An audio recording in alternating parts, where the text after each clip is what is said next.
ഞാൻ നോക്കൂടാ. എന്നിട്ട് പരിപാടി എന്താ? എടാ ഞാൻ ഇന്നലെ വെള്ളം അടിച്ചിട്ട് ഭയങ്കര സീനാന്ന് വീട്ടുകാർ പറഞ്ഞേ. ശരിക്കും സീനായിരുന്നു. നീ ഇനി അടിക്കാൻ നിൽക്കണ്ടാട്ടാ. നീ ഇന്നലെ തനി തറയുന്നു. നീ എനിക്ക് തന്നെ ഇന്നലത്തെ നിന്റെ സ്വഭാവം കണ്ടിട്ടേ അടിക്കാൻ തോന്നി. സോറിടാ. ആദ്യം ഇതൊരു ടക്കാമക്ക സാധനം കൊടുന്നു. അക്കാമക്ക പാട്ടിട്ട് അടിയോടെ അടി. അപ്പളേ വേണ്ടാന്ന് പറഞ്ഞ ആര്? അവൻ കേക്കണ്ടേ? ആര്? ഞാൻ വേറെ ആരെടുത്തില്ലാലും ഉണ്ടാക്കിയടാ. എന്തിനു? ചെയ്ത പാപങ്ങൾക്കല്ലേ കുമ്പസാരിക്കാൻ പറ്റും. ആ ചെല്ല് ആ പാൽക്കാരി രമണേച്ച് മോല് ആ തെങ്ങേറ്റക്കാരെ കണാറിന്റെ അടുത്ത് വരെ ഓടി നടന്ന് കുമ്പസരിച്ചിട്ട് നീ വന്നാ മതി. കണാരേട്ടാ സോറിട്ടാ.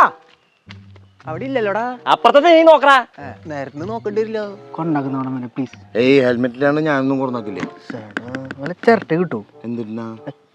വള്ളി വെച്ച് കിട്ടിയ മേലേ നിന്റെ മുട്ടിന് ചേർട്ട് ഊരി എന്നാ മതിയാ. ഇന്നലെ അടിച്ച് ഫിറ്റായിട്ട് നിങ്ങളുടെ അടുത്ത് അപമര്യാദ പെരുമാറിയ ഞാൻ. പാണ്ടി കരിമ്പാറ കടയാടി മോനെ. നീ എന്താ ഇങ്ങനെയൊക്കെ പറയണേ? നീ ഇന്നലെ ഇതേപോലെ നീ എന്റെ അടുത്ത് സംസാരിച്ചായിരുന്ന. അതൊന്നും മനസ്സിലാക്കില്ലാട്ടാ. വെള്ളത്തിന്റെ പുറത്താ. ഓക്കെ രമണേച്ചിനെ കണ്ടറാ എല്ലാ കെട്ടിന്റെ പോയി നോക്ക്. ഇതൊക്കെ ഇന്നലെ തന്റെ അടുത്ത് പറഞ്ഞു. ഏയ് ഇതൊരു സുഖം. ഇന്നലെ അത് പറയുകയാണെങ്കിൽ അവന് സ്വബോധം ഉണ്ടാവില്ല. ഇന്ന് നമ്മളെ കറക്റ്റ് മെമ്മറിയിൽ കയറും. എങ്ങനെയുണ്ട് ഈ സന്തോഷം തന്നെ അവിടെ വരെ കൊണ്ടാക്കി വിടുന്ന പാണ്ടി കരിമ്പാറ കടയാടി മോനെ.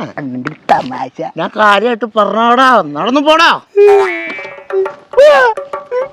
പോടാ പോടാ പോടാ പോടാ. ആ പന്നി